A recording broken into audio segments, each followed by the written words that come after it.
There's no better time to find these tremendous Mazda savings than right now at Team Mazda. Get 0% financing on any new Mazda CX-5, Mazda CX-30, Mazda CX-50, or the Mazda CX-90. Find out just how much you can save at Team Mazda on Airline.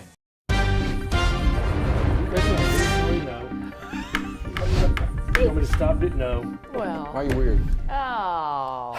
Welcome to Storytime here. 9 News Now, 7:03. No, we were talking about languages. I mean, think about the English language. There, and there. Yes. Mm-hmm. Comb, C-O-M-B. Yes. And tomb is not. English is hard. Tomb. Yeah. I mean, that's a hard language to Right. learn. Especially if it's your second language. I Right. think our rules are so weird. Meanwhile, you've got people all around the world learning English as that second language. Meanwhile, folks in the United States are just like, nah, we're good. Right. Nah, one's good. But to your point, yeah, English is just, I mean, what's the most spoken language on the planet by native speakers? You know what it is? Maybe that you might think that. I would guess Spanish. You would. Mandarin Chinese. And so Chinese is going to be, I mean, that's just a very difficult, in my mind, that's very difficult. But then you get those folks who are like, no, your stupid English is the way, because you guys are nuts over there. Yeah. And we are. Wow. We're crazy. I thought I got a lot of Hispanic friends, and I'd love to learn Spanish. It's just based on the number of native speakers. And you think population. Yeah. But it's just, we got, and look, to your point, we butcher the King's English every morning right here. But they graduate in other countries knowing 3 languages fluently. Yeah. We barely speak English when we graduate high school. Oh, trust me. That's what happens sometimes, though. Like even here in Louisiana, the French, it's not exactly French. It's kind of like a tapered down French, kind of like a broken French. Yeah. Yeah. I love that. That's a beautiful thing. A lot of schools around here are teaching Mandarin and different languages, French, German, Spanish too. It unites us all, which is pretty cool. Like literally immersion kind of a classes without being immersed in the country. Correct. And then there's a whole other language called Pier Park. Now that is true. Where is that store? That store there, Pier Park? Pier Park store. Yeah, that's it with the Cajun Reebok. I sure do. I want some Cajun Reeboks. You still got yours? Let's go down there and have breakfast down there. Oh, it's so good. No, it's so much fun. Yeah. Seriously, do you still have your Cajun Reeboks from the road trip? I do too. That's what I was thinking about when y'all went all those years ago. They loved it. You guys always talk about stories from that trip. Oh, it's such a good spot. Pier Park. It's such a good show. Oh, see? Yeah, he can slip right into that accent. Very impressive. Are we done with the off the rails? Are we done with your off the rails? I don't know, man. Did we ever get on the rails? I don't know. I mean, we just kind of start off We the rails. forayed into meals, talking about lunch and breakfast. Well, you know what? Okay, let's do this. Let's get back on the rails. It's one of those days for lunch outside, maybe. Look what you did. Yeah, it really is. And we're going to try to work our magic again tomorrow. We've got some areas in the 60s right now. Hello. We're going to try to do that again for tomorrow. Beautiful weather. Get out and enjoy. Really almost no humidity out there.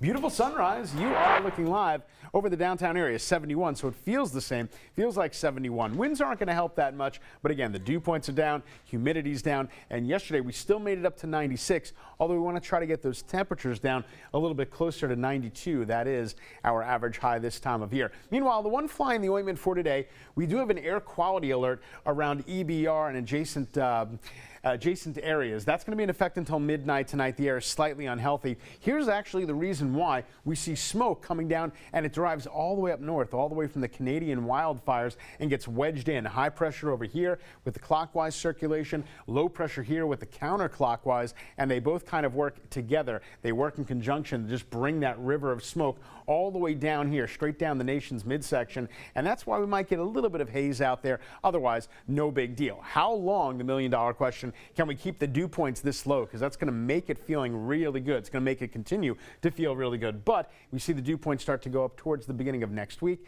and that'll eventually, slowly but surely, pump these numbers up at the end of this 5-day graph over here. But still, the worst thing, feeling like 100, we have definitely had worse days than that. Here's the culprit. Now that we are behind that cool front, all that dry, stable air in yellow, and even the greens, that doesn't represent a lot of moisture. On this map, when you see the areas in blue, like out here in the Caribbean, that means lots of moisture, lots of humidity, and we're not going to be dealing with that. All the green on your screen on live local radar, not actually hitting the ground.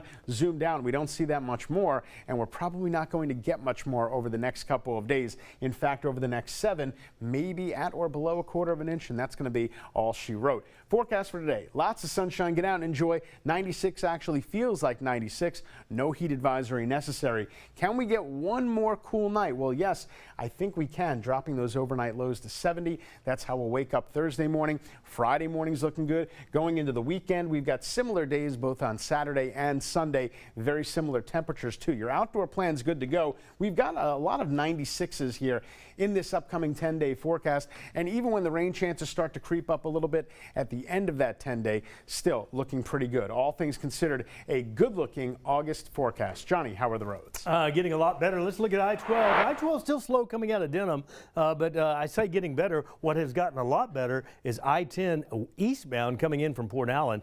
Stalled vehicle on the bridge is gone, and those backups, it's still slow. It's still slow, but it's getting a lot better now that that vehicle is not blocking the right 2 lanes. So here's I-10 looking back toward Bluebonnet and Segan, and that's your I-10 Essen lane camera. Here's another Essen lane camera looking toward the 1012, and that traffic definitely starts to slow down right past the Essen on-ramp as you make your way toward the 1012. 29 minutes still coming in from Denham. That's holding steady right there. Once you make it into EBR, you're good. And then there's that slower traffic right past the College Drive area from our WAFB Gordon McKernan First Alert Traffic Camera Network. So where are our hot spots this morning? Again, there's the Jubin Crossing area. So coming in from Denham Springs, still seeing some airline highway traffic here in the Prairieville area as you make your way toward Bayou Manchac on airline and on Highway 73, which is right out of that camera shot.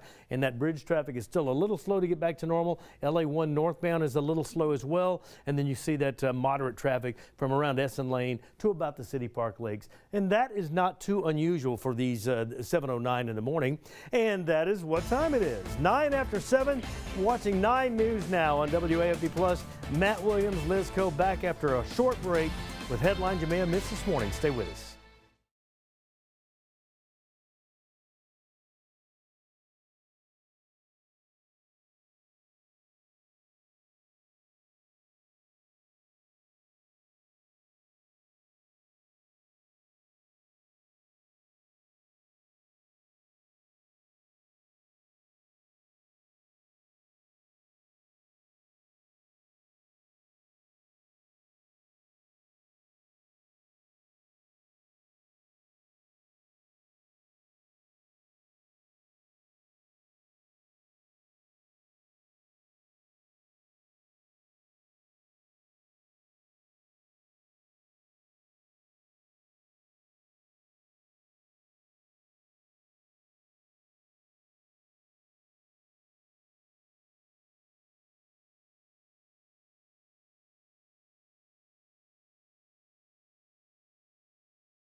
.710 your time. Welcome back to it, everybody. Also 710 up Chicago way. Kind of a sleepy, windy city right now. Getting ready for day 3 of the Democratic National Convention. You're going to have another former president stepping up to the microphone. You're going to have a current governor accepting formally his party's nomination to be the vice president. That's day 3. Yeah. Day 2 is packed as well. Ooh, fanfare. They're doing what they're calling a celebratory roll call, officially accepting Kamala Harris there, the vice president, as the Democratic nominee for the presidential ticket. So the day 2, night 2, filled with a lot of fanfare, filled with a lot of music and festivities as they kind of made it that party atmosphere, as was the RNC during day 2, accepting that roll call there. But you saw the likes of it, right? You saw former First Lady Michelle Obama, former President Barack Obama leading the keynote speeches of the night of night 2. And you had a number of interesting speakers there as well. Former press secretary for Donald Trump also stumping for Kamala Harris last night. One of the more notable, interesting keynote speakers of last night. Yeah, reaching across what you would call the aisle there to pull in some folks who consider themselves Republicans. So again, yes, day 2 in the books, day 3 to come. Now here's the thing, because of that, because of day 3 and day 4, we got a programming note for you with all that, because CBS News is going to have special coverage of the DNC that may run into the 10 o'clock newscast. And so 9 News at 10 will air as scheduled here on WAFB, but for folks looking for the real CSI Miami, that is now now being moved to September 4th at 9 p.m. We'll remind you on that day as well if you're looking for that episode. But today and tomorrow, your evening programming will certainly be impacted by that. If I mention the names Marcus Hunter and Leslie Chambers, how's the recall? Well, they've been in a number of stories recently when it comes to the Louisiana Supreme Court. They were running for one of the seats there, but Liz, the seat they were running for just became a race of one person. That's it. Both of those names now disqualified from the race, that second seat district for the Louisiana Supreme Court. So that now means that there is one lone candidate. That is John Michael Guidry. The third person is the only remaining candidate in the District 2-seat race. So moving forward, that's going to be the outcome here. That's not the only race we're following. Let's get you to the Donaldsonville mayor's race. Well, a longtime mayor there, Leroy Sullivan, is facing a challenger. That's Glenn Price, a military veteran who's running against him. He actually grew up, spent most of his adult life in Houston, but he says that he believes that there is time for change in Donaldsonville. He wants to bring a new hospital to the area, which people have been asking for in that area, trying to make a focus on recreation as well. So how will this shake down? You've got a longtime mayor against a new person who didn't grow up from that seat. A race we're following closely. You know what? So they get to vote for that in Donaldsonville. Something they're going to be voting on possibly in Denham Springs, a tax on hotel stays in the area. So you get about, 7, 8 hotels in the area. And this is from all the first responders in Denham Springs. So think police officers, firefighters. Liz, what they want to do is put a tax on hotel stays there to help pay and create a better pay for those first responders, maybe keep the first responders in the area. Yeah, it's we're told that actually Denham Springs police officers and firefighters, 60 of them, this would cover their benefits and salaries. Meanwhile, you've got some hotel owners say it's not fair for them to put that on the backs of tourists staying at their hotels. They say this would roughly come out to an extra $12 on that hotel guest visit, their bill. We'll see how this shakes out, but you have the opportunity to vote on that on November 5th. Hey, we're going to talk to Johnny about traffic, extra traffic here in a quick second, but this is boat traffic, waterway traffic. Iberville Parish, the sheriff reminding folks, got some no-wake zones there, parts of the intracoastal, because you may have a little bit more traffic out there right now. Think about the ferry that's right there, the locks, and so just pay attention to it out there. That's what he's asking. Please pay attention, slow it down. Please. And the reason they had to put that up there for us this morning is because someone has been busted through there a little bit faster, and water goes up, and a docked boat overturned. Residents down there have been through enough. They really have since June. So please pack your patience and make sure you're respecting everyone on the waterways because it's been busy. That's still crazy to me that a docked boat was capsized. It's just tied up. That's why they have the no wake. Can't ride the waves as well because it's still tied up. And so to your point. Let me tell you something. I'm on this shift and I haven't had my coffee. That's the no wake zone over here. That's good. It's Truck Month at Team Toyota, where you'll find great savings on the reliable and versatile Toyota Tacoma.